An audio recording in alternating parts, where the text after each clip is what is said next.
समस्थानिक क्या होते हैं, समभारिक क्या होते हैं और सम न्यूट्रॉनिक क्या होते हैं, इनको उदाहरण से एकदम आसान तरीके से आज हम समझने वाले हैं। ठीक है कि समस्थानिक, समभारिक और सम न्यूट्रॉनिक आपकी परिभाषा इनकी और इनके उदाहरण एकदम आसान तरीके से। ठीक है, तो पूरा वीडियो देखना, एकदम मस्त तरीके से आप समस्थानिक, समभारिक और सम न्यूट्रॉनिक को समझ जाओगे। ठीक है, तो चलो देखते हैं। देखो, बात करें सबसे पहले थोड़ा सा आपको बेसिक चीजें पता होनी चाहिए। जैसे अगर मान लो आपके पास कोई तत्व है, जैसे आपके पास है एक तत्व 6C12, ठीक है, कार्बन का परमाणु है। ये आपका जो नीचे लिखा होता है ये सबको पता होगा, ये क्या होता है, इसे कहते हैं परमाणु क्रमांक, और जो ऊपर लिखा होता है इसे क्या कहते हैं, परमाणु भार कहते हैं। इतना सबको पता है। परमाणु क्रमांक को जेड से लिखा जाता है, तो परमाणु क्रमांक की बात करें तो कार्बन में परमाणु क्रमांक मतलब जेड का मान कितना है, यहाँ पे 6 है। और आपसे हम कहें परमाणु भार बताओ, तो परमाणु भार को ए से लिखते हैं, ए का मान कितना है, 12। ये सबको बेसिक चीज तो पता होगा। तो देखो, समस्थानिक, समभारिक और सम न्यूट्रॉन है इन्हीं परमाणु क्रमांक और परमाणु भार के ही आधार पे, इसीलिए आपको कहना है इतना बेसिक चीज तो सबको पता होना चाहिए। ठीक है, आप देखो एक एक करके तीनों की परिभाषाएं देखते हैं। सबसे पहले हमारे पास है समस्थानिक, जिसे इंग्लिश में आइसोटोप्स बोला जाता है। क्या बोलते हैं, आइसोटोप्स। ठीक है, ये क्या होते हैं, कहा गया एक ही तत्व के ऐसे परमाणु, या कह सकते हो एक ही तत्व के परमाणु जिनके परमाणु क्रमांक क्या हो, समान हो, तथा परमाणु भार जो हो भिन्न हो, उन्हें हम लोग समस्थानिक कहते हैं। मतलब कोई भी तत्व के ऐसे परमाणु जिसके सभी के परमाणु क्रमांक समान हो और उनके परमाणु भार भिन्न हो, मतलब परमाणु भार अलग अलग हो, तो उसे हम लोग समस्थानिक आइसोटोप्स कहते हैं। उदाहरण देख लो, उदाहरण की बात करें, उदाहरण एग्जाम्पल की बात करें तो यहाँ पे जैसे सबसे पहला आपका उदाहरण है हाइड्रोजन का। हाइड्रोजन के 3 समस्थानिक होते हैं, पहला 1H1, दूसरा 1H2, तीसरा 1H3। अब अगर इनमें देखोगे तो इनमें परमाणु क्रमांक कौन है, जो नीचे लिखा है, जैसे इसका परमाणु क्रमांक 1, इसका परमाणु क्रमांक 1, इसका परमाणु क्रमांक 1। और परमाणु भार की बात करें तो इसका 1 है, इसका 2 है, इसका 3 है। मतलब इन तीनों में क्या दिख रहा है, परमाणु क्रमांक तो समान दिख रहा है, तीनों का 1-1 है, लेकिन परमाणु भार इसका 1 है, इसका 2 है, इसका 3। मतलब जिसमें परमाणु क्रमांक समान तथा परमाणु भार अलग अलग हो तो उसे हम लोग समस्थानिक कहते हैं। जैसे हाइड्रोजन के तीनों समस्थानिक है, 1H1, 1H2 और 1H3। और भी उदाहरण देख सकते हो, जैसे आपके पास है एक उदाहरण और देख लो, जैसे आपके पास है जैसे कार्बन के समस्थानिक, जैसे 6C12 और 6C14। ये क्या है, कार्बन के 2 समस्थानिक है, 6C12 और 6C14। ठीक है, देख सकते हो दोनों का परमाणु क्रमांक क्या है, 6 है, मतलब परमाणु क्रमांक समान है, और परमाणु भार अलग अलग है, 12 और 14 है ना। तो जिसके परमाणु क्रमांक समान तथा परमाणु भार अलग होते हैं उसे हम लोग समस्थानिक कहते हैं।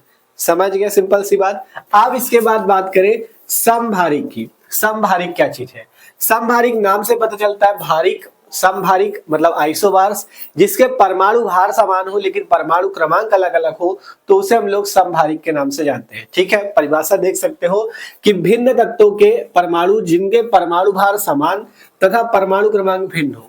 इसमें एक ही तत्व की बात थी, जैसे हाइड्रोजन की ही देखो तीनों समस्थानिक, कार्बन के ही दोनों समस्थानिक, लेकिन समभारिक में भिन्न भिन्न तत्व होंगे। भिन्न भिन्न तत्वों के परमाणु जिनके परमाणु भार समान तथा परमाणु क्रमांक क्या हो, भिन्न हो, तो उन्हें हम लोग क्या कहेंगे, हम लोग उन्हें समभारिक कहेंगे। उदाहरण जैसे देख लो, उदाहरण के तौर पे अगर बात करें तो उदाहरण के तौर पे आपका उदाहरण इसका हो जाएगा, जैसे 6 कैल्शियम 40 और 18 आर्गन 40। ठीक है, ये इसका अच्छा सा उदाहरण है, इसको याद कर सकते हो। ठीक है, 18 आर्गन, AR लिखा हुआ है। ठीक, देखो इसमें देखोगे कैल्शियम का परमाणु क्रमांक 20, आर्गन का परमाणु क्रमांक 18। दोनों के परमाणु क्रमांक अलग है, लेकिन परमाणु भार देखोगे तो इसका कैल्शियम का भी 40 है और आर्गन का भी 40 है। तो ये दोनों तत्व क्या है, अलग अलग कहा गया था ना, भिन्न भिन्न तत्व। तो ये एक कैल्शियम है, दूसरा आर्गन, तो भिन्न भिन्न तत्व होना चाहिए, उनके परमाणु क्रमांक अलग अलग हो लेकिन परमाणु भार अगर सेम है तो हम उसे समभारिक आइसोबार्स बोल देते हैं। तो ये आसान तरीके से समभारिक की परिभाषा हो जाएगी। ठीक है, समस्थानिक में परमाणु क्रमांक समान, परमाणु भार अलग, लेकिन समभारिक में परमाणु क्रमांक अलग और परमाणु भार समान। अब बात आएगी सम न्यूट्रॉनिक। सम न्यूट्रॉनिक क्या होता है, देखो सम न्यूट्रॉनिक में क्या होता है, सम न्यूट्रॉनिक में न्यूट्रॉनों की संख्या समान होती है। ठीक है, क्या कहा गया, परिभाषा देख लो, वे परमाणु जिनके नाभिक में न्यूट्रॉनों की संख्या समान होती है उसे हम लोग क्या कहते हैं, सम न्यूट्रॉनिक कहते हैं। इसका उदाहरण भी देख लो। ठीक है, इसका उदाहरण भी देख लो। उदाहरण की बात करें तो पहला जैसे 1H3 और 2He4, ये देखो हाइड्रोजन का जो समस्थानिक है 1H3 और हीलियम का नाभिक 2He4, ठीक है। इसमें अगर बात करें तो ये दोनों एक प्रकार के सम न्यूट्रॉनिक है। क्यों? क्योंकि इनमें न्यूट्रॉनों की संख्या समान है। न्यूट्रॉन कैसे निकाले जाते हैं? देखो, अगर बात करें इसमें न्यूट्रॉन निकालने की, तो न्यूट्रॉन जो निकाले जाएंगे, न्यूट्रॉन n बराबर सूत्र होता है a माइनस जेड। n बराबर सूत्र क्या होता है? a minus Z. a है परमाणु भार, z है परमाणु क्रमांक। अगर बात करें 1s3 में, तो इसमें आप अगर न्यूट्रॉन निकालो तो 3 है परमाणु भार, 1 है परमाणु क्रमांक, मतलब इसमें निकालोगे तो कितना आ जाएगा? 3 से 1 घटाओगे तो आपके पास मिल जाएगा 2। और यहाँ पे अगर 4 परमाणु भार a का मान है और 2 आपका परमाणु क्रमांक z का मान है, तो यहाँ पे भी न्यूट्रॉन निकालो तो 4 माइनस 2 करोगे, मतलब कितने आ गए? 2। तो इसमें आपने देखा, इसमें भी 2 न्यूट्रॉन, इसमें भी 2 न्यूट्रॉन। तो जिसमें न्यूट्रॉनों की संख्या समान होगी उसे हम लोग सम न्यूट्रॉनिक कहेंगे।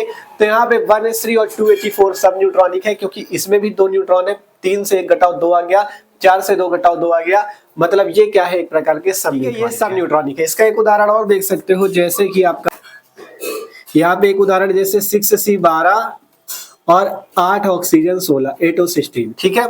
6C12 और 8O16 ये ऑक्सीजन है, कार्बन है। इसमें निकालोगे अगर न्यूट्रॉन तो 12 परमाणु भार है, 6 परमाणु क्रमांक, 12 माइनस 6 मतलब 6 आ गया। यहाँ पे निकालोगे 16 आपका परमाणु भार है, ठीक है। इसमें नहीं होगा शायद, क्योंकि 16 से 8 ही जाएगा ना। ये 6 से 14 वाला था, सॉरी 6 से 14 वाला है।